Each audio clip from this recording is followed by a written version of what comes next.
séminaire. Nous avons la chance d'être accompagnés de Quentin Bodivy qui travaille pour ProRealTime et qui est là ce soir justement pour nous montrer un petit peu tous les secrets de ProRealTime.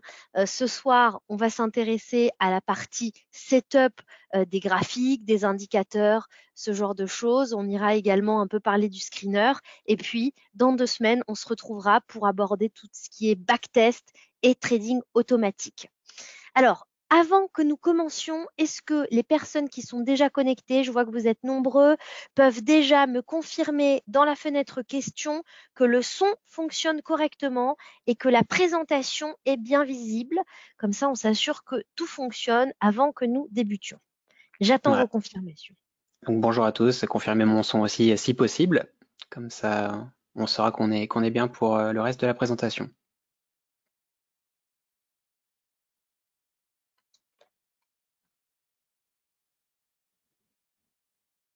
Alors, son fonctionne, par contre, pas d'image. Vous devriez voir simplement la page Utiliser PRT comme un pro avec le titre. Si vous voyez ça, c'est qu'a a priori l'image est bien visible, hein, si vous pouvez nous confirmer que vous voyez ça. Et puis après, le reste de la présentation défilera. Moi, en tout cas, je vois. Donc, a priori, je pense qu'au niveau de l'image, c'est bon. Donc, on va attendre peut-être encore une petite minute que tout le monde nous rejoigne et puis nous débuterons.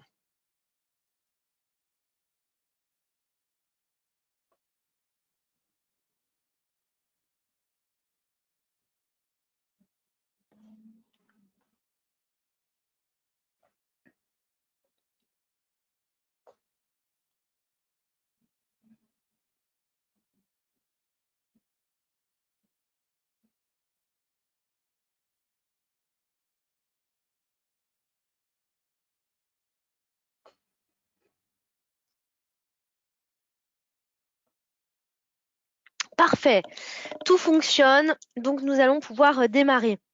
Merci Quentin de nous rejoindre ce soir De rien. pour animer ce webinaire. De rien, Donc tu j'espère que je travailles pour pourrai ProRealTime. j'espère que je pourrai apprendre plein de choses aux gens qui nous regardent ce soir. De toute façon, voilà, là, ça va être quelque chose d'assez, on va dire, basique jusqu'à intermédiaire, on va dire. Comme tu l'as dit, et plus tard, ça sera avancé plutôt dans 15 jours. Donc voilà, après si vous avez des questions, évidemment, pendant que je fais mes explications, n'hésitez pas. Et donc oui, moi je travaille pour ProRealTime voilà, depuis 4 ans maintenant, comme conseiller commercial et technique. Donc voilà, normalement je peux répondre à peu près toutes les questions sur la plateforme. Parfait. Alors, j'insiste bien sur ce que disait Quentin tout à l'heure. Cette session, on l'a fait pour vous et c'est vraiment une session pratique. Donc, n'hésitez pas à poser vos questions. On est vraiment là justement pour vous aider à prendre en main l'outil. Donc, vous pouvez tout au long de la présentation poser vos questions et puis on y répondra au fur et à mesure, hein. Surtout, n'hésitez pas. J'en profite également pour vous préciser que cette session sera enregistrée et on la mettra, pardon, on la mettra en replay sur notre chaîne YouTube pour que vous puissiez facilement y avoir accès. Alors, j'en profite hein, pour vous rappeler un petit peu quelques données importantes, hein. Cette présentation, bien sûr, est faite à titre indicatif. Au moment où il va y avoir des passages d'ordre, des graphiques, etc., toutes les positions qui vont être prises sont juste là à titre d'exemple hein, pour illustrer le propos et vous montrer les manipulations. Mais il ne s'agit absolument pas de conseils ou de recommandations. Voilà. En ce qui concerne IG, petit rappel, hein, puisque vous êtes nombreux à nous rejoindre en ce moment. Donc, je vous rappelle que nous sommes cotés à la Bourse de Londres, au FTSE 250, qui est tout simplement l'indice élargi du FTSE. On a plus de 313 000 clients à travers le monde qui sont répartis dans une vingtaine de bureaux. Alors, je peux vous citer par exemple l'Espagne, le Japon, l'Afrique du Sud, Singapour, pour un petit peu d'exotisme. Nous sommes leader mondial de l'investissement en ligne, présent à l'international depuis 48 ans et à Paris depuis déjà 15 ans. On fêtera d'ailleurs bientôt les 15 ans du bureau parisien. Eh bien, écoute, je te laisse la parole, Quentin. Ouais, Je te passe la main. merci. Ok, parfait. Hop, donc là normalement c'est bon, on voit mon écran. Donc en gros, voilà, quand vous démarrez ProRealTime sur IG, Alors ça ne s'affiche pas encore là au niveau de l'écran. ah, parce que moi j'ai fait ce qu'il fallait. Tu me dis quand c'est bon.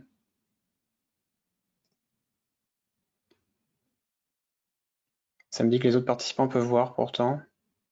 Bon, bah écoutez, tant mieux. Alors c'est peut-être un problème que de mon côté. Bon, tant mieux Ah, alors. parfait. Bon, bah, si les spectateurs voient, c'est le plus important. Donc, quand vous démarrez ProRealTime, voilà en gros la plateforme par défaut, comment elle s'affiche. Et déjà, rien que ça, on va dire, ça peut paraître un peu compliqué pour certains parce que bah, il y a quand même 1, 2, 3, 4, 5, 6, 7. Vous avez 7 petites fenêtres. Ce qu'il faut savoir, c'est que ProRealTime, c'est avant tout une fenêtre, une plateforme modulable. Donc, chaque fenêtre, en fait, peut être bougée de cette manière. Il suffit de cliquer comme un navigateur Windows normal et vous allez pouvoir bouger toutes les fenêtres. Et de la même manière, vous allez pouvoir fermer toutes les fenêtres également. Donc la première chose à savoir, c'est qu'il ne faut pas avoir peur de faire des modifications et tester même par vous-même, puisqu'en fait, même si vous vous trompez, là par exemple, regardez, je ferme des fenêtres et je fais mince, je voulais pas les fermer, comment je fais pour les rouvrir? Bah, vous pouvez juste aller dans Fichier, charger un espace de travail, et là on vous propose l'espace par défaut, qui va juste vous faire réapparaître en fait l'espace tel qu'il est de cette manière. Donc déjà, ça c'est la première chose, voilà, ne pas avoir peur. Bon, évidemment, si vous êtes sur votre compte en réel, faites quand même attention au bouton acheter et vendre, hein, mais sur le compte de démo, en tout cas, il y a aucun risque.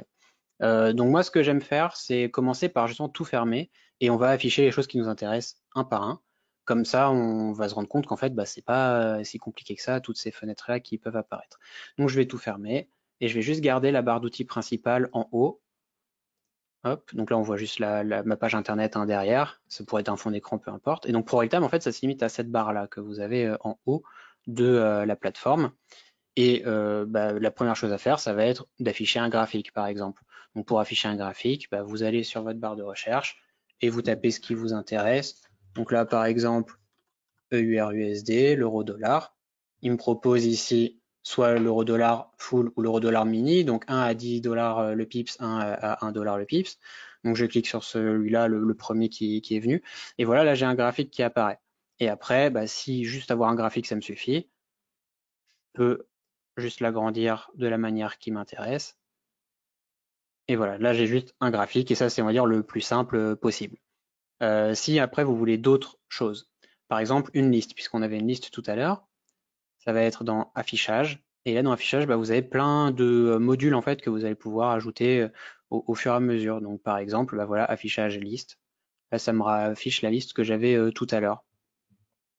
Si je veux après rajouter le gros module de passage d'ordre que j'avais, où j'avais le bouton acheter et vente, là ça va être en bas ici à gauche. Vous cliquez ici, hop, carnet d'ordre, et voilà, et là ça vous affiche donc le module que j'avais tout à l'heure pour acheter et vendre mes positions.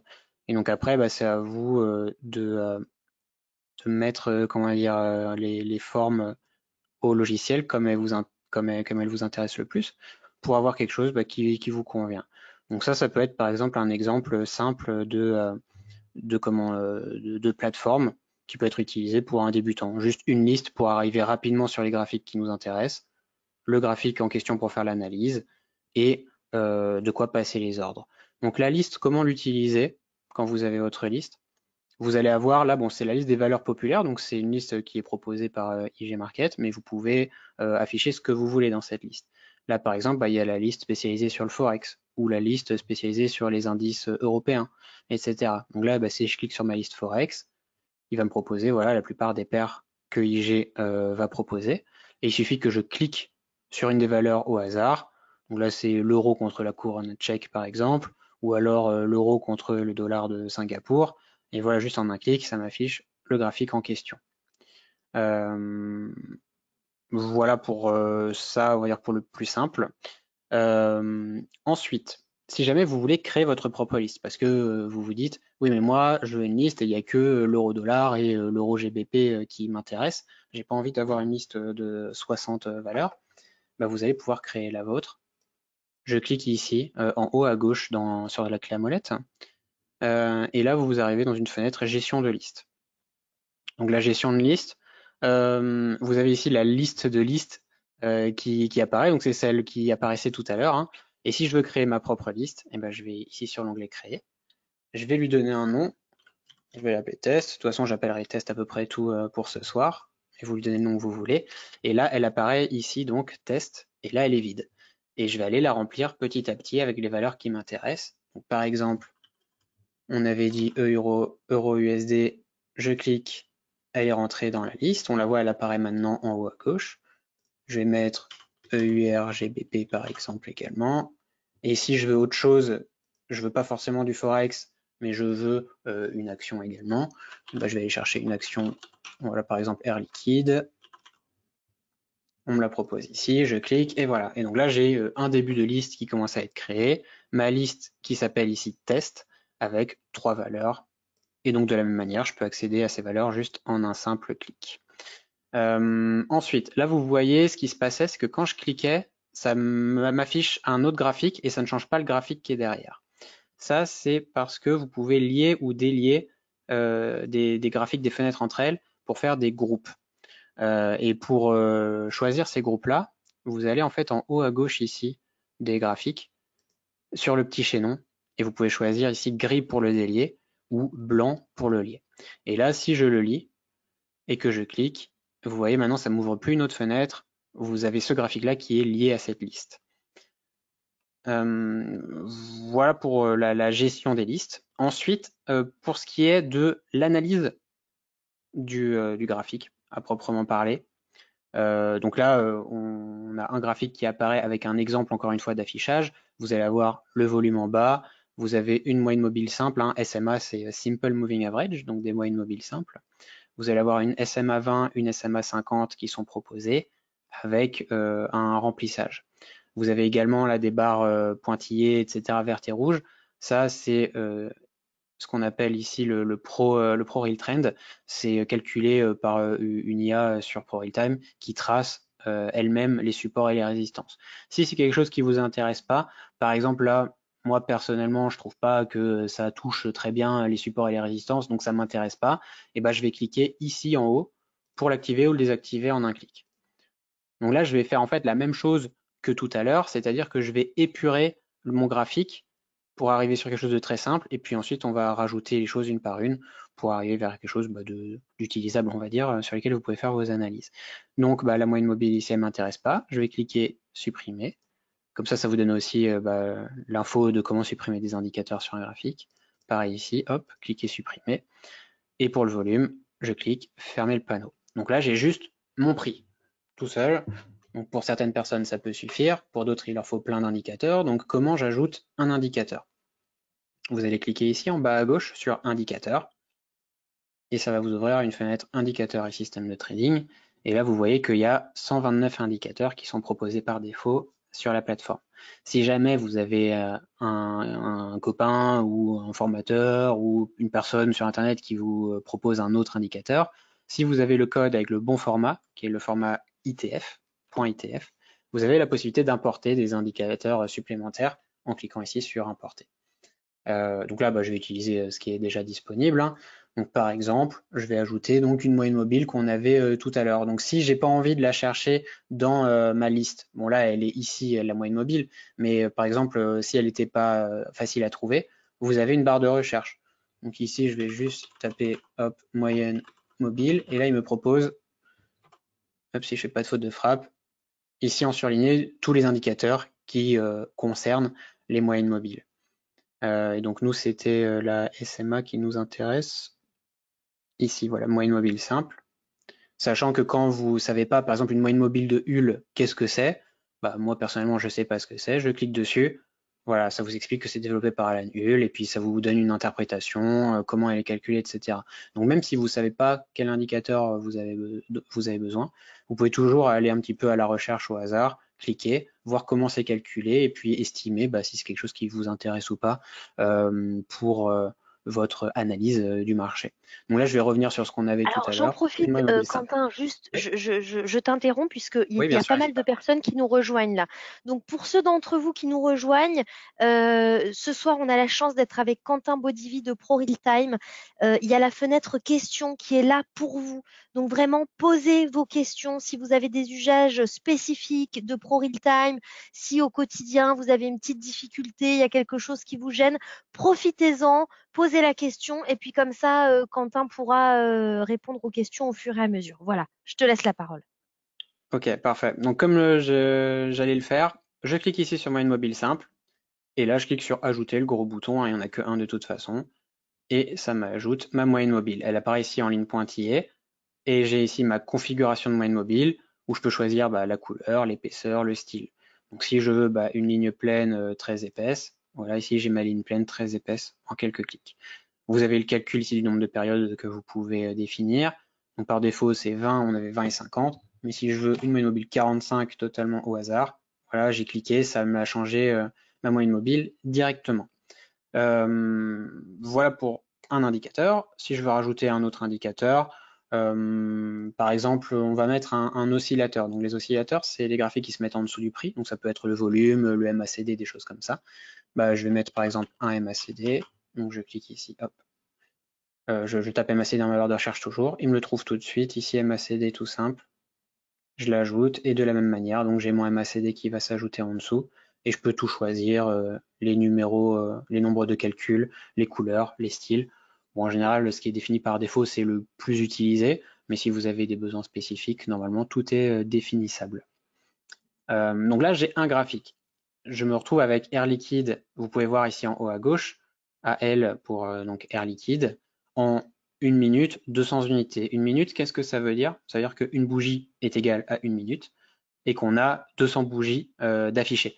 Donc là, on a 200 minutes d'affichées, donc quasiment 3 heures. Vous voyez ici, ça nous remonte jusqu'à 14 heures et quelques. Notre graphique. Si j'ai pas envie ça, j'ai envie quelque chose de plus long, je clique ici. Et là, il me propose du plus court si je veux, une bougie égale 1 seconde, mais du plus long également. Donc là, je peux mettre une bougie égale 1 jour. Et donc là, je me retrouve avec une analyse qui peut être faite sur du plutôt long terme. Et de la même manière, ici, si 100 unités ça vous suffit pas, ou si c'est trop, vous pouvez choisir plus, moins. Vous pouvez choisir une unité absolue sans avoir le nombre de bougies forcément. Voilà. Et vous pouvez également définir ce que vous voulez. C'est-à-dire que si moi je veux afficher 150 unités, 150 bougies, là je l'ai pas par défaut, mais je peux aller en bas ici. Je tape 150 unités, j'ajoute et vous voyez, il vient d'apparaître ici. Et si je clique, voilà, là j'ai du coup 150 jours d'historique affiché sur mon graphique. D'ailleurs, si vous trouvez que c'est trop de possibilités ici, en un simple clic, ici vous voyez, il y a une croix rouge qui vous permet de supprimer de la liste et avoir que les valeurs qui vous intéressent pour éviter de surcharger la plateforme. Si ensuite, votre objectif, c'est d'avoir deux graphiques en même temps pour pouvoir justement analyser en un jour et analyser en 1 minute à côté au même moment. Donc là, je vais juste mettre plus petit mon graphique et je vais en ouvrir un second. Donc comment en ouvrir un second? Il y a deux possibilités quand vous êtes dans cette configuration-là de plateforme. Le premier, c'est vous allez sur votre liste, vous cliquez sur le petit plus. Et ici, vous avez un nouveau graphique. Donc là, j'ai cliqué, ça m'a ouvert un deuxième graphique. Je le mets à côté. Et là, celui-là, je vais le mettre en 1 minute. Et donc là, je me retrouve voilà, avec mon graphique en un jour à gauche, mon graphique en 1 minute à droite, pour me permettre d'avoir une vision court terme et long terme de la valeur au même moment. Et ce qui est intéressant, c'est que là, vous voyez pour le moment, alors on parlait des liaisons tout à l'heure en haut à gauche, là, vous voyez le chaînon ici, il est blanc, il est lié. Celui-là, il est délié. Ça veut dire que si je clique ici sur euro-dollar, ça va me changer qu'un de mes graphiques. C'est pas forcément ce que je veux dans l'analyse que j'étais en train de faire. Vous voyez, là, j'ai euro-dollar maintenant ici, contre Air Liquide. Donc si je reviens ici sur Air Liquide, je vais juste relier mon deuxième graphique au groupe blanc toujours, ici, tac. Et là, si je change en cliquant sur ma liste, ça va me changer les deux. Comme ça me permet de faire mon analyse rapidement en passant d'une valeur à l'autre sans avoir à tout remodifier chaque graphique à chaque fois. Ensuite, je réfléchis pour avoir un ordre chronologique, on va dire, sensé. Autre type d'analyse que vous pouvez faire sur un graphique, autre que juste ajouter donc des indicateurs, vous pouvez dessiner graphiquement sur le graphique. Si après tout ce qu'on proposait là tracer automatiquement ça ne vous convient pas, vous pouvez aller tracer vous-même vos canaux, etc. Donc les outils vont être présentés ici, en haut de la plateforme. Et donc vous avez des lignes, des canaux, des dessins, des formes géographiques et géométriques, pardon. Et donc là, vous allez tracer ce que vous voulez. Donc là, je prends le plus simple, une ligne. Voilà, je clique sur mes points. Et donc là, j'ai potentiellement un support, voilà, fait au hasard.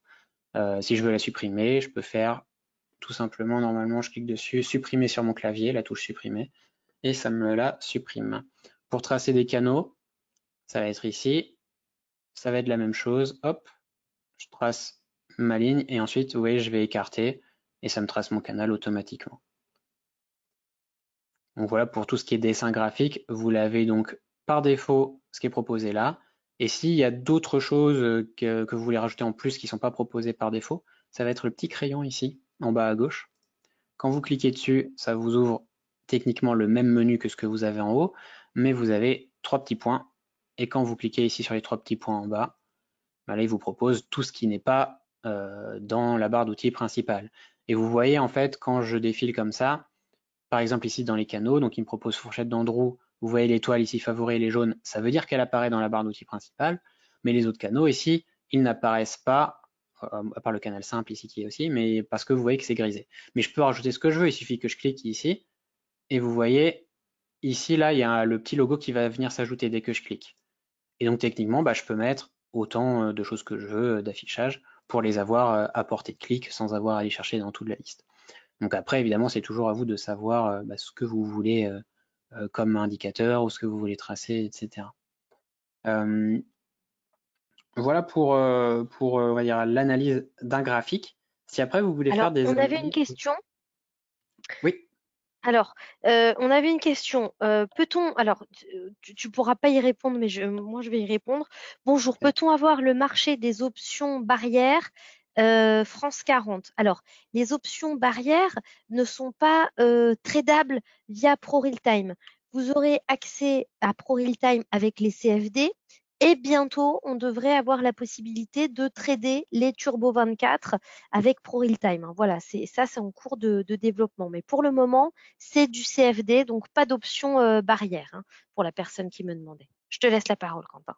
ok, il n'y a pas de souci. Donc ensuite, autre chose oui, qui revient assez régulièrement, c'est quand on arrête ici le curseur sur une bougie, vous avez des infos qui vont apparaître, qui vous donnent l'info sur la moyenne mobile que j'ai d'afficher, sur le MACD en dessous, etc.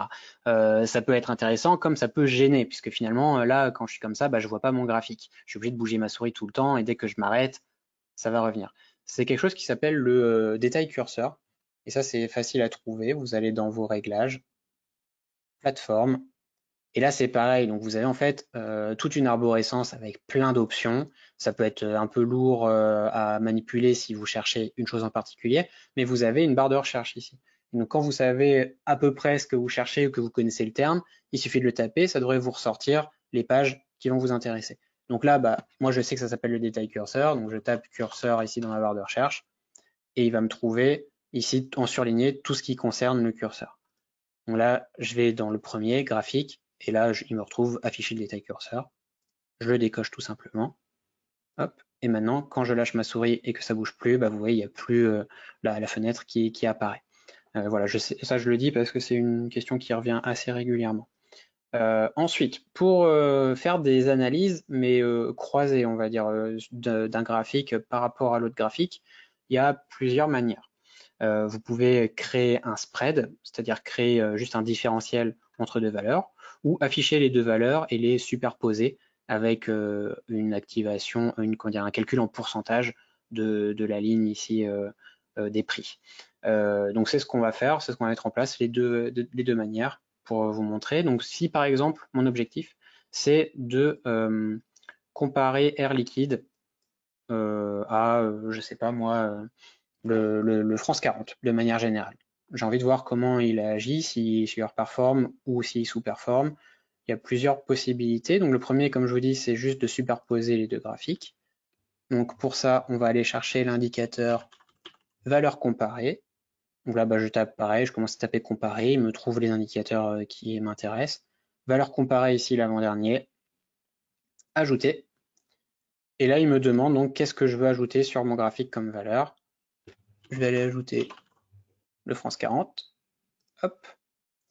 Et là, si je bouge, on a ici donc Air Liquide d'un côté contre le CAC 40 de l'autre. Donc analyse, on va dire, rapide, c'est au-dessus, ça a l'air de surperformer un petit peu. Autre possibilité pour comparer donc deux graphiques, ça va être de créer le spread dont je parlais tout à l'heure. Ça va être dans affichage. Et là, vous avez instrument calculé, ça s'appelle. Je clique dessus. Donc là, on n'a rien parce qu'on n'a pas d'instrument créé, mais je vais aller donc dans la clé à molette. Et là, en fait, c'est pareil partout sur ProRealTime.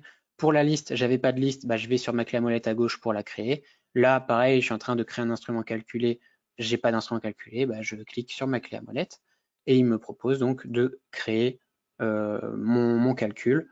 Et donc là, je vais mettre le nom, hop, je l'appelle test encore une fois. Et on va calculer donc Air Liquide. Et on va juste le diviser tout simplement. Voilà, 1 pour 1 contre le France 40. Donc vous pouvez faire des additions, hein, je ne sais pas si je vais vous remontrer, mais il y a plusieurs voilà, opérations de base, on va dire, multiplication, addition, etc. Donc là, je fais juste un rapport 1 pour 1 de l'action contre l'indice. J'ajoute. Ça me crée ici mon instrument, mon spread, et quand je clique dessus, donc il va aller me l'ouvrir. Et voilà, et donc là j'ai mon spread, par contre, hop, je vais effacer ça parce que ça va fausser. Voilà, là j'ai mon calcul qui est donc un Air Liquide sur un CAC 40. Donc finalement ici les prix, on s'en fiche un petit peu de ce que ça affiche. Ce qui nous intéresse, c'est de voir si ça monte ou si ça descend. Si ça monte, ça veut dire que Air Liquide va monter par rapport au CAC, et si ça descend, ça veut dire que Air Liquide va descendre par rapport au CAC. Et donc là, bah, on voit en fait, on revient à peu près à ce que j'avais défini tout à l'heure quand on avait comparé les deux côte à côte, c'est que c'est en train de monter, donc c'est techniquement légèrement en train de surperformer par rapport au CAC 40. Voilà des opérations possibles pour faire vos analyses. Après, les conclusions, bah, c'est à vous de les tirer. Et justement, bah, on va passer à la suite. C'est une fois que vous avez tiré vos conclusions, comment est-ce que vous allez passer vos ordres. Donc pour ça, bah, c'est très simple, mais je vais revenir sur la page d'accueil, tout simplement. Hop, donc je reprends mon espace par défaut. Comme ça, je reviens sur quelque chose que tout le monde aura. Ça sera plus simple pour tout le monde. Hop. Donc voilà, là j'ai mon GBP USD.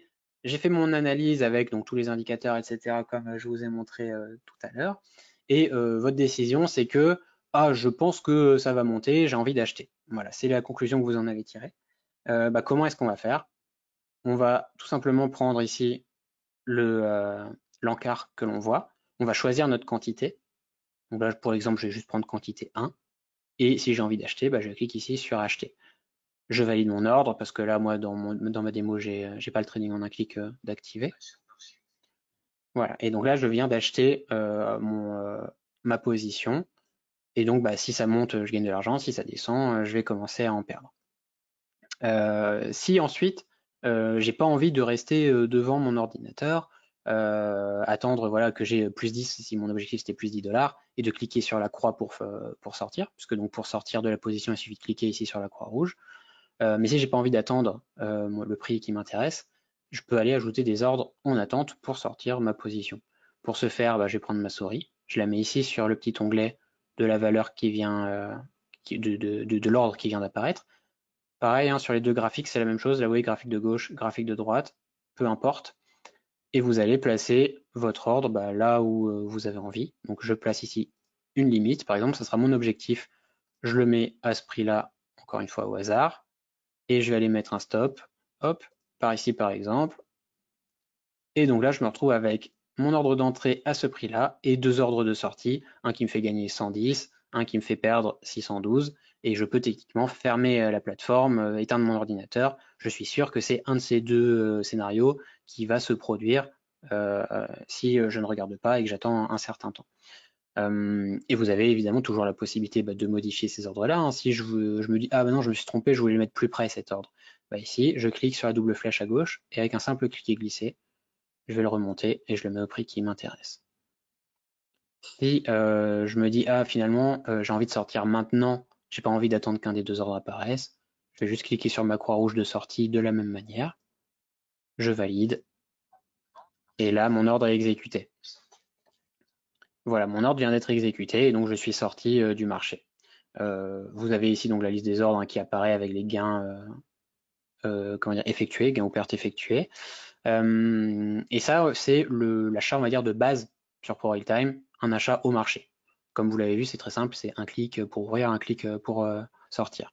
Si par contre, mon analyse, c'était ok, c'est en train de baisser, mais moi je pense que ça va continuer de baisser jusqu'à ici par exemple, et je pense que ça va remonter après. Donc j'ai envie de mettre un ordre d'achat à ce prix-là. C'est quelque chose qui est possible, mais du coup on va plus utiliser les achats marché, vente marché, on va utiliser ici les ordres limites ou les ordres stop. Donc vous le voyez, c'est en haut à droite d'ailleurs, hein, on ne le voit pas ici dans cet encart parce qu'il est caché pour me faire plus de place, mais c'est en haut à droite de chaque graphique, vous avez le module de passage d'ordre. Et donc là, je vais aller placer par exemple mon ordre limite, comme je disais. Hop, donc je clique sur limite. Et là, je vais aller graphiquement au prix qui m'intéresse.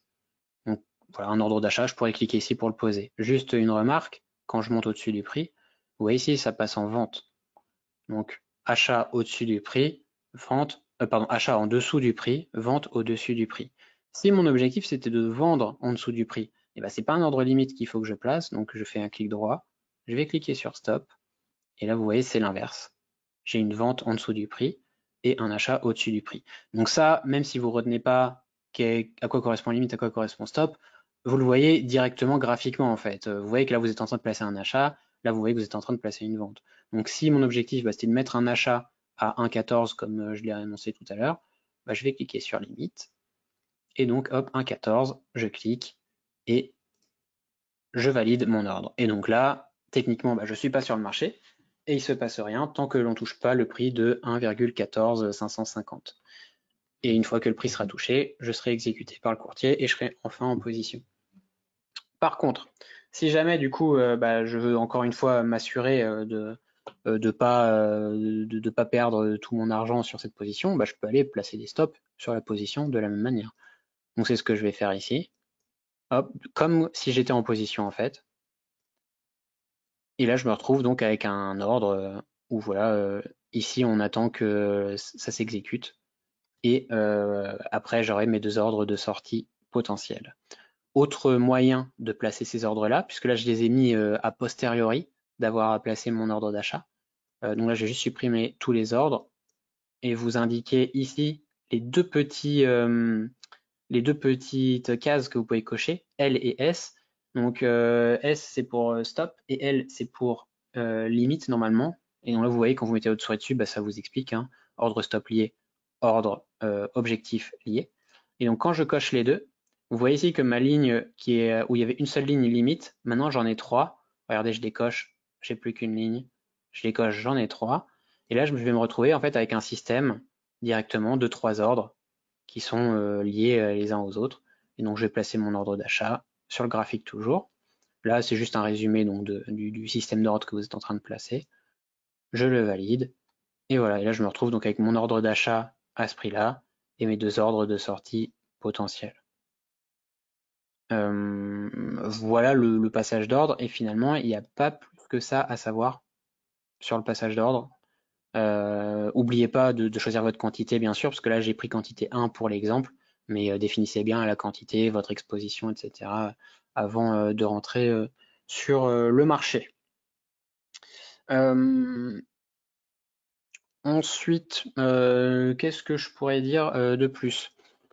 Oui, dans les outils dont je n'ai pas parlé, vous allez avoir ici le palmarès, qui est une liste en fait, mais un petit peu triée déjà, en fonction de différents critères. Donc là, je peux choisir qu'est-ce que je veux regarder comme palmarès, toujours les currencies. Là, je prends le Forex pour l'exemple parce que ça marche bien pour l'exemple. Et je veux choisir ici voilà, tout ce qui est variation à la hausse par rapport à il y a, on va dire, une heure. Et donc là, je me retrouve avec voilà, les valeurs qui ont les plus grosses variations depuis une heure. Donc là, on voit que c'est le GBP HUF qui est monté le plus pendant la dernière heure. Donc ça peut donner des informations, vous permettre d'avoir des idées aussi d'ordre que vous pouvez passer quand vous cherchez et que vous ne savez pas forcément ce que vous voulez trader. Et bah, si le GBP HUF c'est quelque chose qui vous intéresse, on clique dessus, ça nous l'affiche ici. Donc bah, on voit qu'en effet ça a monté pas mal depuis 1 heure. Et bah, vous regardez le graphique, vous faites votre analyse et vous voyez si potentiellement c'est quelque chose qui vous intéresse ou pas. Ça c'est pour le palmarès, donc vous avez plusieurs choses à définir. Donc je vous invite bah, tout simplement à balayer hein, les différentes propositions que l'on vous donne là-dessus. Autre chose, donc oui, liste palmarès, on en a parlé. ProScreener, je vais le garder pour la fin. Je regarde qu'est-ce qui pourrait être intéressant. Oui, oui, les alertes, bien sûr. Autant pour moi, j'allais oublier les alertes. Si jamais bah, vous n'êtes pas forcément devant votre écran tout le temps, mais que vous voulez être prévenu. Parce que voilà, là, donc on a pris avec le palmarès notre GBP HUF et on a fait notre analyse et on se dit, bah tiens, moi j'ai envie d'acheter quand on va toucher ce prix-là, qui est de 463 quand je regarde à droite. Mais j'ai pas envie de forcément mettre mon ordre ici comme j'ai fait tout à l'heure, parce que bah, peut-être que quand on aura touché ce prix-là, la configuration finalement, ça m'intéressera pas vraiment. Donc j'ai juste envie d'être prévenu sans passer d'ordre. Et ben on va aller placer une alerte. Et pour placer une alerte, bah, ça va être les cloches ici en haut à gauche. Alerte rapide, oui. Donc alerte rapide sur seuil. Je clique une fois sur mon alerte rapide, une fois sur le graphique au seuil qui m'intéresse. Là, j'ai mon alerte qui est placée. Et donc, si on touche ce prix-là, ça va sonner, je vais avoir une notification et ça va nous dire alerte déclenchée. Si je veux faire des alertes un peu plus complexes, puisque là, c'est juste alerte égale prix, valeur égale un certain prix. Pour On a une avoir des alertes. question, Quentin, d'ailleurs, Oui, par rapport aux alertes. Alors, mhm, tu dis il y a une notification, mais la oui. personne demande précisément comment est-ce qu'on les reçoit.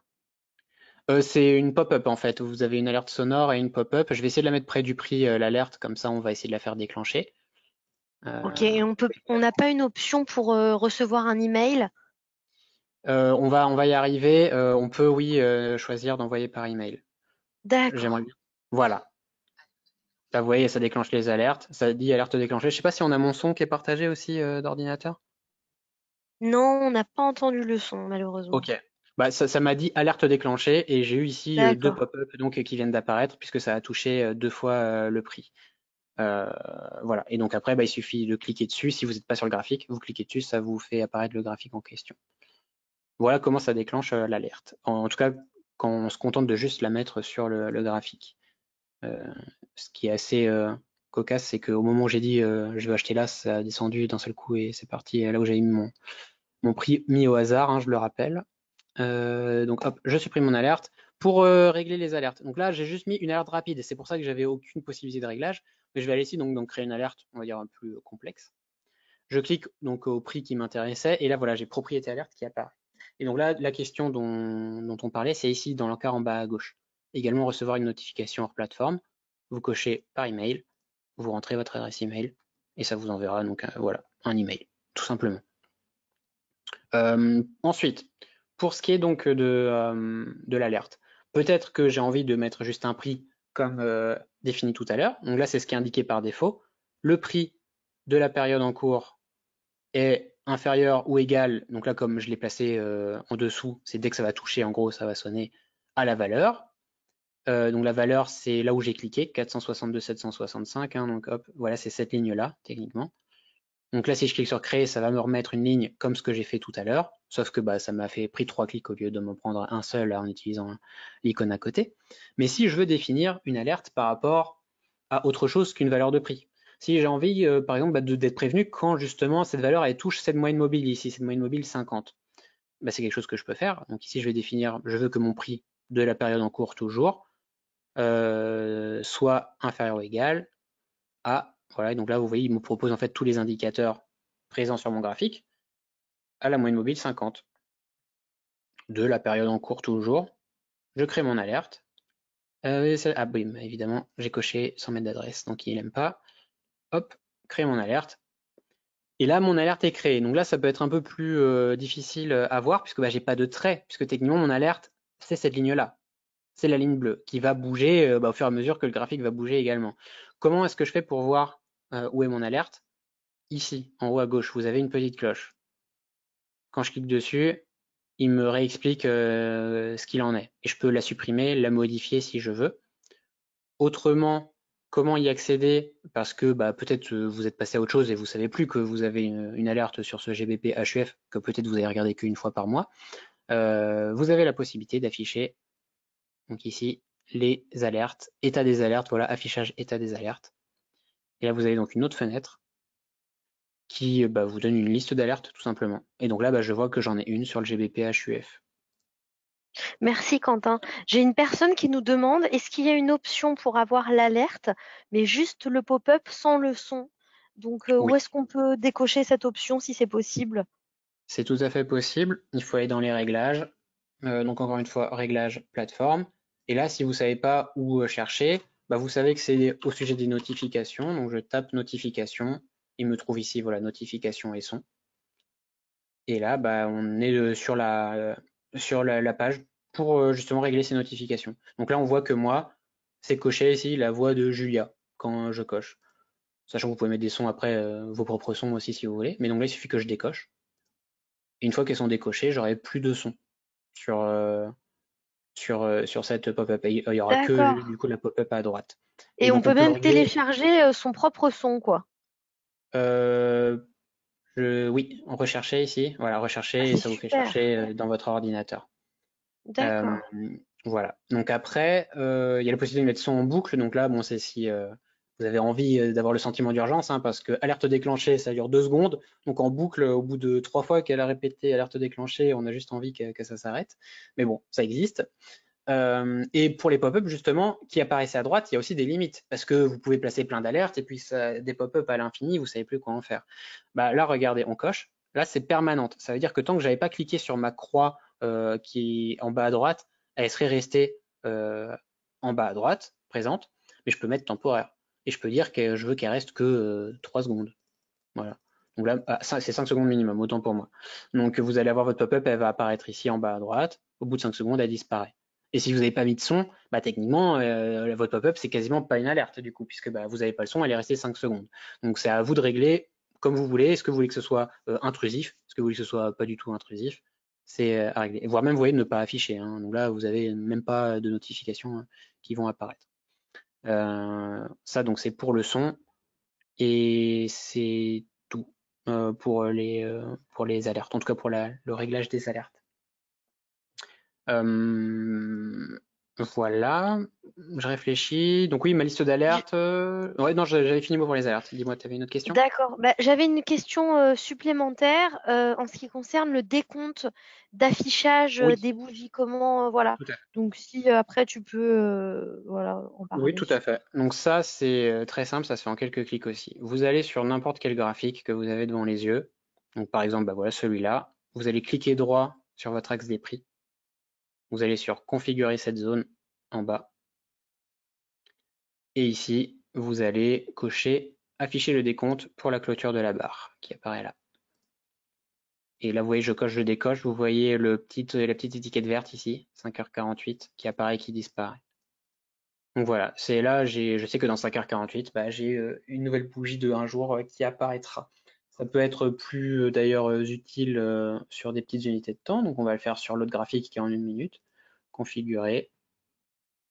Hop, afficher la variation, pardon, le décompte pour la clôture. Et donc là, voilà, je me retrouve avec ici 20 secondes. Vous voyez, j'ai le décompte là, 20 secondes. Donc ça, justement, c'est d'autres réglages de prix. Parce que là, j'ai des bougies par défaut, mais certaines personnes n'utilisent pas les bougies.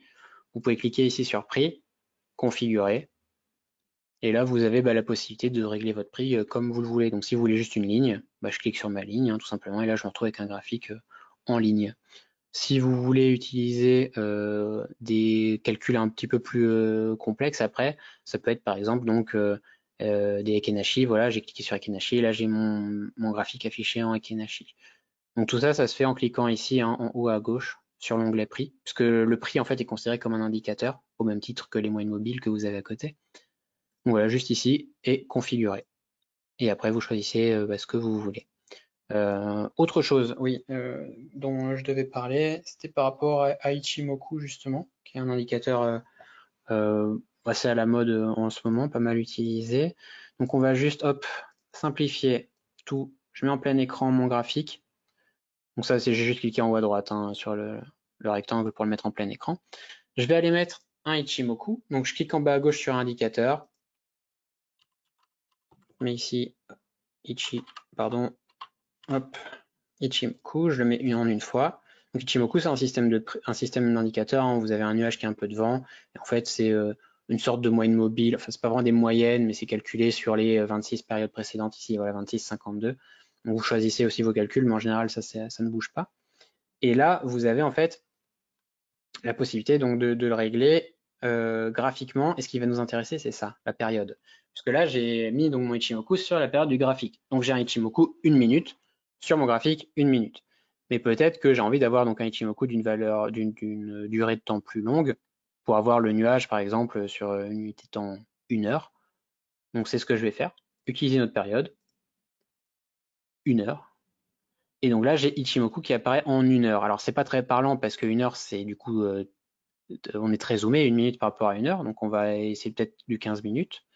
Voilà, 15 minutes, et là on voit, on a notre nuage ici, et on a notre Kijun et notre Tenkan qui apparaissent là. Donc ça pourrait être éventuellement, d'après les interprétations, on va dire, basiques, des niveaux ici de support.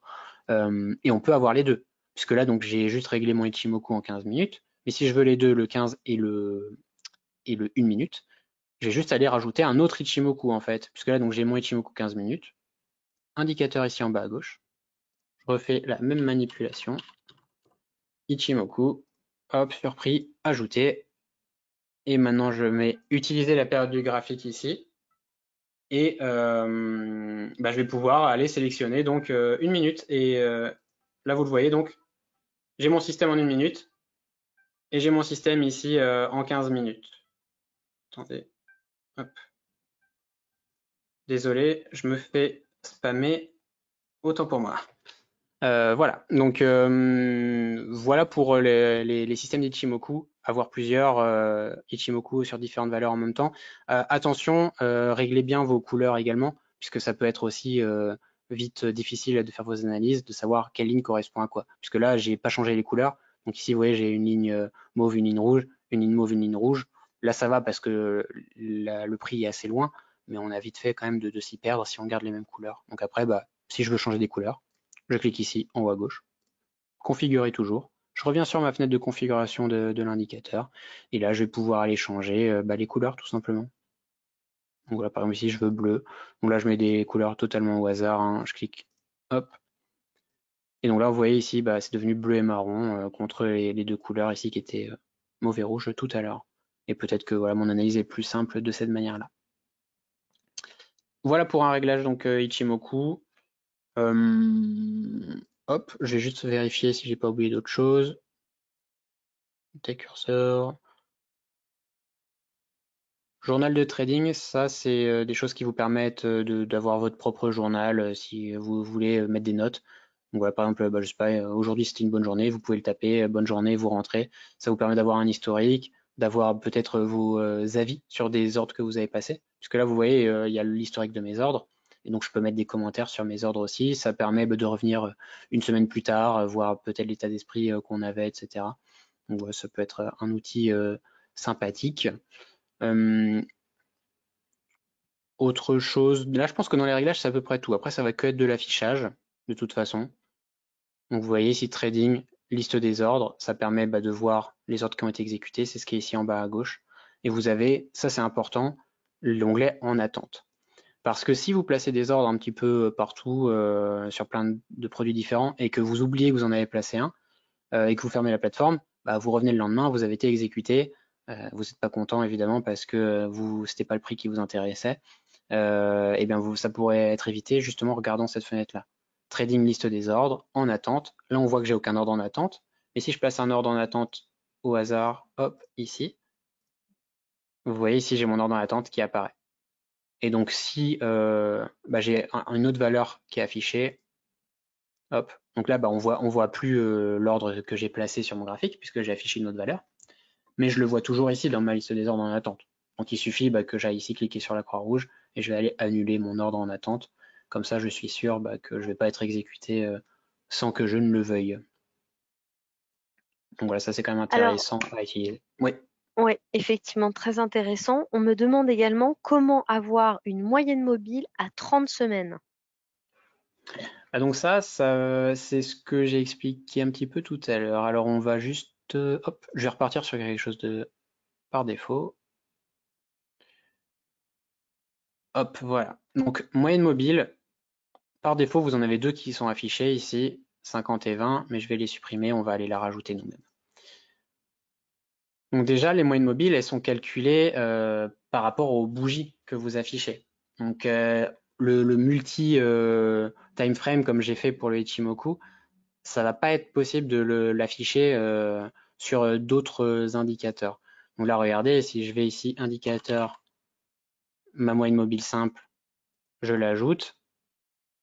Ici, il ne va pas me proposer de mettre en semaine en fait. Il va me proposer mon nombre de périodes, et mon nombre de périodes, bah, c'est en jours. Donc si je veux une moyenne mobile en semaine, il va falloir ici que je mette une bougie égale une semaine.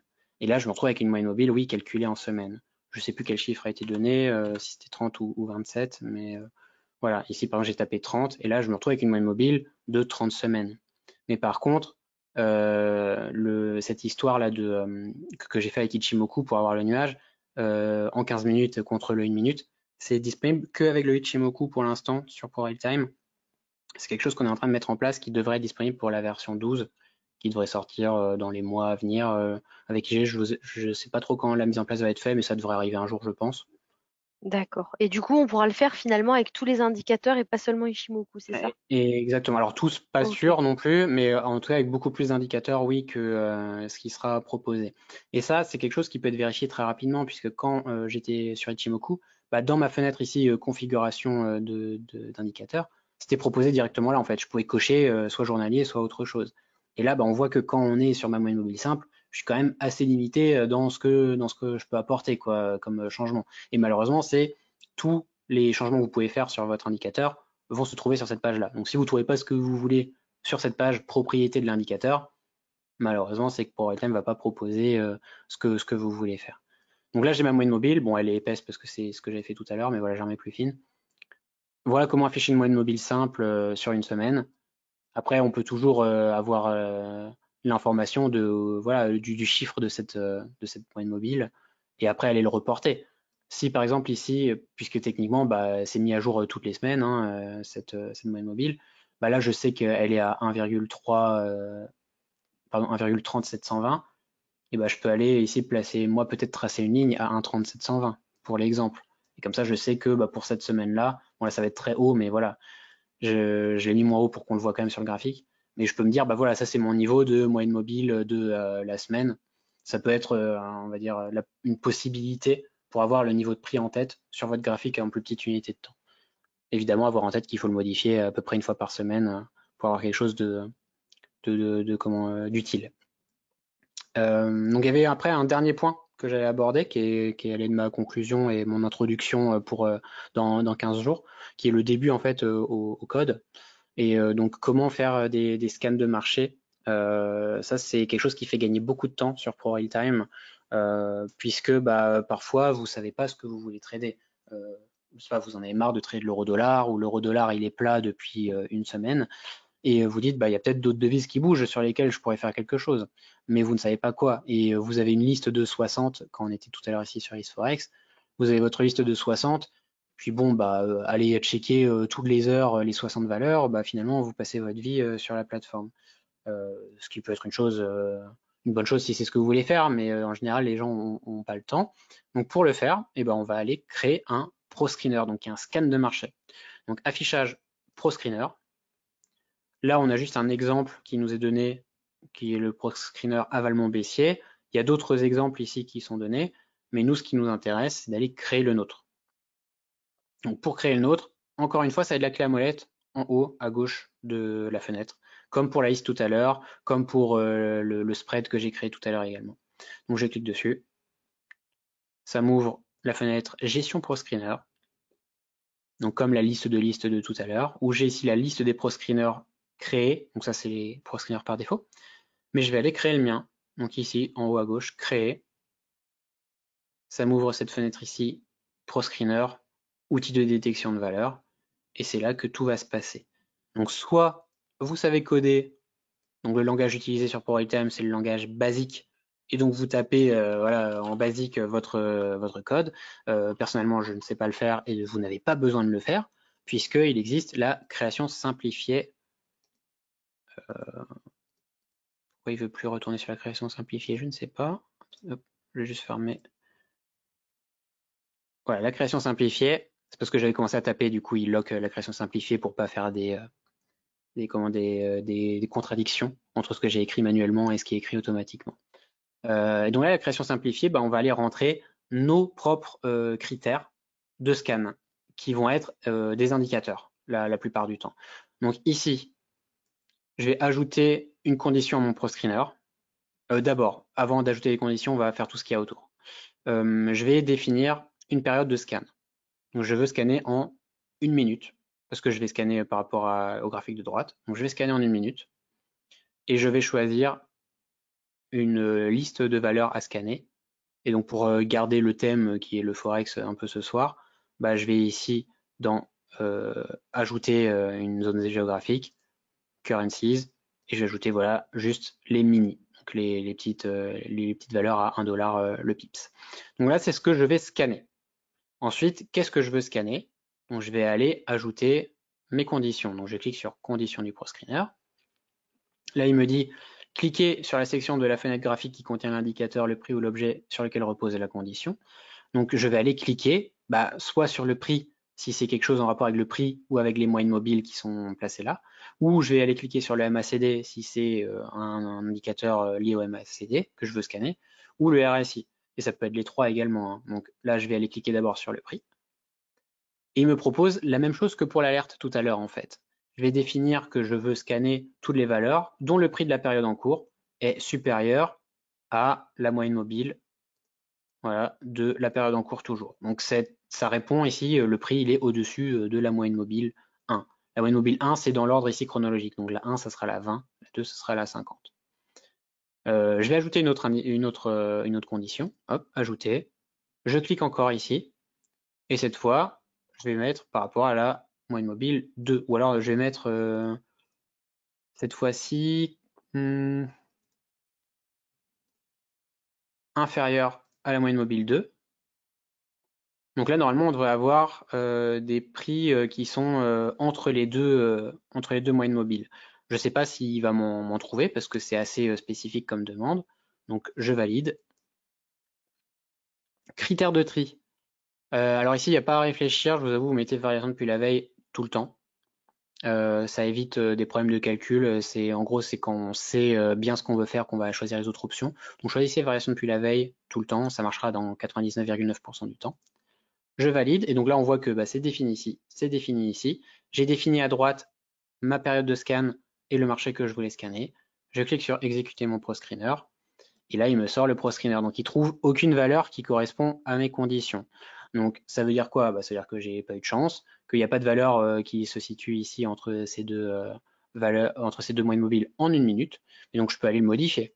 Donc je vais aller dans ma clé à molette. Je prends ici mon proscreener 2, c'est ce que j'étais en train de créer. D'ailleurs, j'aurais dû lui donner un autre nom. Et je vais aller sur modifier, donc à droite de créer. Et là, on récupère là où j'étais tout à l'heure. Donc d'ailleurs, je vais l'appeler test, toujours pour mon exemple. En haut, je lui mets le nom qui m'intéresse. Et je vais aller dans mes conditions. Donc je reclique sur conditions. Et donc ça n'a pas marché, il n'a pas trouvé ce que je voulais. Donc je vais juste supprimer une condition. Et on va aller en ajouter une autre, par exemple une par rapport au RSI. Donc je vais aller ajouter, je clique sur le RSI.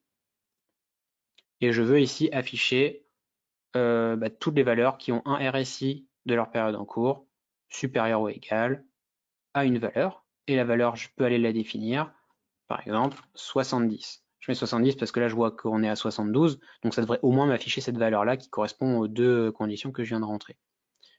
Je valide. J'exécute mon proscreener. Ah, alors là, ça aurait dû m'afficher quelque chose pourtant. Ah oui, non, je sais pourquoi. C'est parce que j'ai scanné les mini et que ça, c'est pas une valeur de mini. Donc on va juste agrandir les zones scannées. De toute façon, les scans, c'est du tâtonnage, hein. Vous allez rentrer vos conditions au fur et à mesure et vous allez à la pêche. Donc après, Là, moi, j'ai rien qui est affiché. Mais peut-être que c'est ça qui m'intéresse. Parce que moi, mes conditions, je veux absolument que ce soit ces deux conditions-là qui soient remplies. Et bah, ça apparaît vide.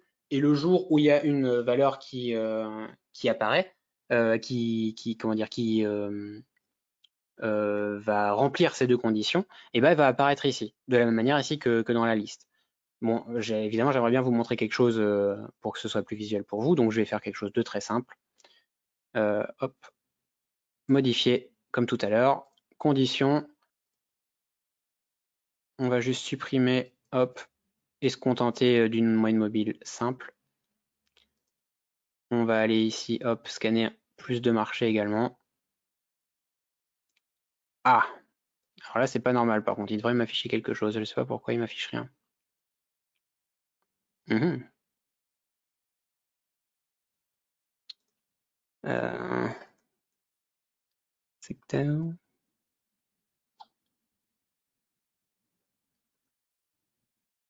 Ok.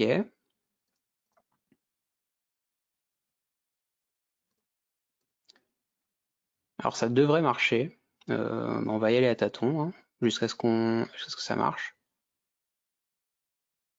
Modifier. Juste une chose d'ailleurs dont j'ai pas parlé, les conditions que j'ai rentrées, etc. Quand vous allez dans création par programmation, ici, bah, vous voyez qu'elles vont apparaître, tout simplement. Ça n'y était pas tout à l'heure, avant que je commence à rentrer mes conditions. Donc vous pouvez voir également bah, à quoi correspond le code. Et quand vous avez un code qui vous intéresse, bah, vous pouvez aller le partager aussi à d'autres personnes en faisant juste un copier-coller, puisque la personne après, même si elle ne sait pas coder, bah, elle peut juste copier le code que vous lui envoyez, elle le copie ici et ça marche de la même manière. Donc ça peut être un moyen de partager des scans si vous arrivez évidemment à les faire marcher. Donc ici, on va revenir dans nos conditions. Et j'en profite d'ailleurs de Oui, ce que tu oui, dis oui, sur la communauté ProReal Code. J'ai cru comprendre qu'il y avait pas mal tout à fait. d'échanges via un forum sur lesquels on pouvait partager ce type d'informations. On en reparlera dans la partie codage, mais voilà, déjà, ça peut servir sans doute pour le screening.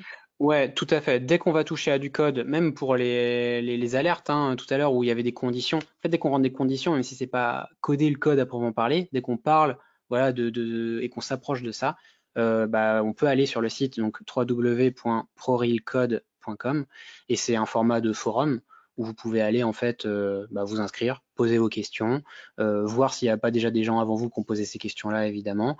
Il y a des admins également qui sont là à plein temps pour gérer ça, pour donner des réponses, on va dire, certifiées.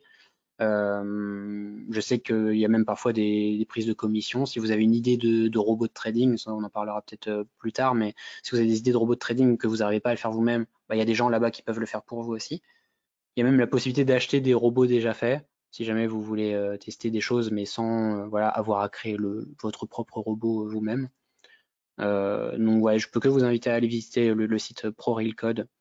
Euh, ouais, bon, la plupart des choses sont gratuites évidemment, à part la marketplace. C'est un forum, donc voilà, questions ouvertes, réponses ouvertes à tout le monde. Donc ici, pourquoi ça ne marchait pas? On va réessayer comme on y était tout à l'heure. Ajouter, tac, tac. Ok. Je pense que c'est un problème lié à ça, mais alors,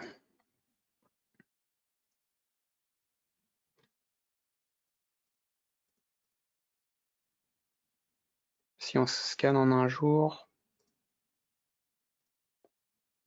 Ok, donc là en un jour, il m'en trouve plein. Donc apparemment, c'était le 1 minute qu'il aimait pas. Euh, bon, peu importe. Comme je vous dis, de toute façon, c'est beaucoup de tâtons, les pro screeners.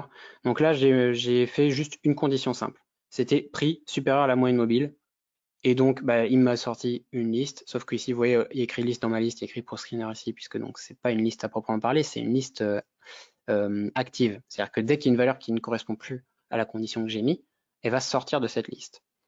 Et donc là, je clique et je peux aller visiter donc toutes ces valeurs et elles vont répondre en journalier, pardon. Euh, hop. Vous allez avoir toutes ces valeurs qui vont répondre au critère qui a été défini, qui est donc que le prix est supérieur à la moyenne mobile. Voilà, donc là je clique juste pour vous montrer ici prix supérieur à moyenne mobile. Donc là c'est quelque chose de très basique et après vous allez pouvoir construire dessus, ajouter des conditions de plus en plus compliquées en fait. En général c'est comme ça qu'on fonctionne pour le ProScreener, c'est on met comment dire, une condition ici, modifier condition. J'ai une condition, je vois que ça marche, ça me sort des valeurs et ensuite je vais ajouter une condition et je vais aller préciser qu'est-ce que je veux. Donc là, bah, si je veux ajouter une condition par rapport donc, au RSI de tout à l'heure, je vais afficher toutes les valeurs qui ont un RSI supérieur à une certaine valeur. Tac, 50 au hasard. Là, vous pouvez mettre respecte toutes ou respecte au moins une condition. Donc ça peut être aussi un moyen d'être exclusif ou inclusif dans les conditions que vous mettez. Je valide. Condition, alors c'est quoi? 2 unités de temps. Cette unité de temps, elle s'applique. D'accord. Donc là, il n'aime pas parce que je suis en train de scanner sur plusieurs unités de temps. Donc il me laisse pas faire. Et donc il faut aller bah, faire autre chose. Hop, je vais repartir sur quelque chose de basique. Hop, espace par défaut. Encore une fois, hein, dès que vous vous égarez ou que vous avez fait des modifications qui ne vous plaisent pas, vous retournez sur votre espace par défaut et vous pouvez repartir de zéro. Donc on recommence de zéro. Pardon, affichage ProScreener. On va aller créer le nôtre. Tac. On sélectionne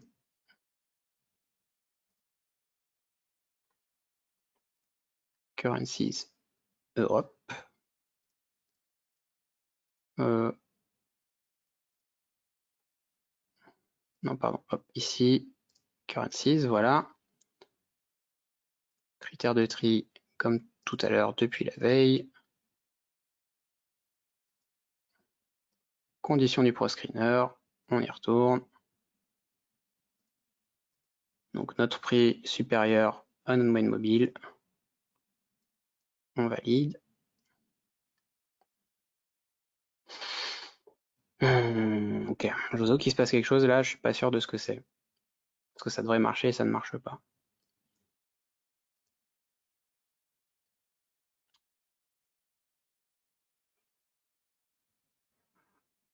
Bah, je sais pas quoi dire en fait. Puisque là je vous avoue que même moi je sais pas pourquoi ça marche pas. Je pense que c'est lié aux valeurs C'est peut-être le fait que ce scannées. soit un compte de démonstration ou... Je pense que c'est lié aux valeurs scannées surtout. Ici, quand je vais dans modifier, je vais agrandir. Ici, là, je peux choisir quelle valeur je scanne et il me propose plusieurs choses et je suis pas sûr de qu'est-ce qui correspond à quoi. Et donc ça, je sais que ça peut, bah, si je scanne en fait rien, ou si je scanne une valeur de deux valeurs, bah ça va pas marcher quoi. Il va pas m'afficher grand-chose. Euh, Vous pouvez scanner des listes personnelles, donc ce que je peux faire éventuellement, c'est scanner ma propre liste. Ici, il faudrait par contre que je vois ma valeur. Donc, ici, en un jour, on voit qu'on est au-dessus normalement des moyennes mobiles. Tac. Donc là, je vais juste scanner mes trois valeurs pour l'exemple. Ok, donc là, ça marche. Donc je pense vraiment que c'est ça, c'est la définition des valeurs, des valeurs à scanner. Puisque là, bah, vous voyez, j'ai ma liste et j'ai fait mon scan et bah, la seule valeur qui a donc un prix au-dessus de la moyenne mobile, ça va être celle-là, par rapport à ma liste de 3. Donc là, l'exemple, il est très simplifié, mais si vous avez une liste de 50 et que vous voulez scanner votre liste de 50, bah, ça peut faire ressortir voilà, là où les valeurs qui pourraient vous intéresser. Mais donc ensuite, non pas dupliquer, hop, modifier. Donc ça va être ici surtout trouver les valeurs qui vous intéressent. Donc ça peut être bah, ici, voilà, scanner un secteur. Donc secteur de la santé au hasard. Ah, liste sectionnée vide. Donc c'est vraiment ça, c'est une histoire de liste créée ou pas qui va être limitée sur IG. Indice australien, parce que j'ai pas vraiment envie de scanner des indices australiens. Si je scanne des indices européens par exemple, est-ce qu'il me met quelque chose? Ok, donc en fait, c'est ouais, on est limité. Il faut créer une liste. Il faut scanner sa propre liste. Parce on va être limité dans ce qu'on peut scanner sinon. Après, je pense savoir pourquoi. C'est justement moi, mon compte démo ne doit pas avoir accès à toutes les actions. Parce que c'est le genre de choses qui est utilisé justement pour scanner des actions où vous avez beaucoup de valeurs d'un seul coup. Puisque aller scanner le CAC 40, bah, ça n'a aucun intérêt puisque vous avez une valeur. C'est le CAC 40, c'est le CAC 40. Donc vous ne pouvez pas le scanner puisque c'est une valeur. Mais si vous voulez scanner toutes les actions du CAC 40, vous allez pouvoir le faire. Sauf que moi, j'ai pas l'accès dans mon compte de démo, je pense, aux listes d'actions. Parce que là, il me le propose pas quand je vais le voir. Donc vous allez ici, vous cliquez sur plus, et normalement là, il vous propose quand vous allez dans Europe, pardon, moi j'étais déjà dans Europe, mais ici, il doit vous le proposer. Peut-être ici, shares? Ah, autant pour moi, je dis du mal de l'activation de mon compte de démo, mais ça fonctionne. Donc voilà. Ce que j'ai fait, on va repartir sur des bases donc saines. Pour choisir le marché que je veux scanner, je suis allé ici, j'ai cliqué sur plus, j'ai mis Europe et j'ai ici scanné donc le marché des actions Euronext. Et quand j'ai exécuté, donc il m'affiche ça qui va répondre au scan que j'ai affiché, qui est que le prix est au-dessus de la moyenne mobile. Alors le prix, ça va être, il faut considérer, hop, c'est ici, voilà, on est juste au-dessus ici, hein, c'est le prix à la fin de la bougie. Donc normalement, on va y être tout le temps. Après, il faut compter aussi le spread parfois. Et donc voilà, ici, on est au-dessus, etc. Donc ça, c'est important de bien définir le marché que vous voulez scanner. Puisque si vous scannez un marché qui est vide ou qui propose rien, forcément, il va rien trouver puisque vous scannez du vide. Voilà, donc là, c'est comment ajouter une condition. Et pour ajouter d'autres conditions, je me répète une dernière fois avant de terminer. Hop, clé à molette. Vous sélectionnez ici votre proscanner qui vous intéresse. Modifier. Ici, vous avez vos conditions. Vous cliquez dessus. Vous cliquez sur le graphique qui vous intéresse pour ajouter vos conditions. Et là, je l'ai. Hop, ajouter. Je clique dessus. Et là, je peux mettre donc ce qui m'intéresse comme condition. Donc ça peut être un croisement de moyenne mobile aussi. Ça peut être toutes les valeurs qui ont une moyenne mobile 1 supérieure à la moyenne mobile 2. Donc là, je le fais. Tac. Donc ça affiche juste un croisement de moyenne mobile. Valider. 2 unités de temps. Et il aime pas parce que c'est toujours 2 unités de temps, évidemment. Mais alors si à chaque fois que je veux faire quelque chose, il m'empêche, je vais avoir du mal à faire ce que je veux. Conditions. Supprimer. Ah oui, mais c'est parce que je suis en 1 minute ici. Voilà. Autant pour moi. Je vais y arriver. Prix. Période en cours validée. Et une autre condition. Ajouter. Ouais, excusez-moi, c'est la fin de la journée pour moi aussi. Hop, moyenne mobile 1, moyenne mobile 2, valider. Ce qui se passait, c'est que là, ici, j'avais mon close qui était en 1 minute. Alors, il n'était pas en journalier, du coup, il comprenait pas, il n'arrivait pas à le faire. Et voilà, et là, il me le calcule. Parfait. Et donc là, je me retrouve avec donc toutes les valeurs qui ont le prix au-dessus de la moyenne mobile, avec ma moyenne mobile ici rouge au-dessus de ma moyenne mobile bleue. Voilà, c'est une condition qui a été rajoutée. Et donc, on peut petit à petit resserrer les valeurs qui nous intéressent. Puisque si pour moi, là, c'est encore trop, mais que je pense que toutes les valeurs peuvent m'intéresser, je vais aller rajouter d'autres conditions. Donc, par exemple, rajouter une condition sur le volume. Je veux qu'il y ait voilà, au moins 50 000 de volume sur l'action. Donc, on peut aller le faire. Voilà, modifier, condition, ajouter, pardon, hop. Je vais cliquer sur le volume. Du coup, je ne vais pas cliquer sur le prix, je vais cliquer sur le volume. Et je veux volume de la période en cours supérieur ou égal à une valeur. Et la valeur, je mets ce que je veux.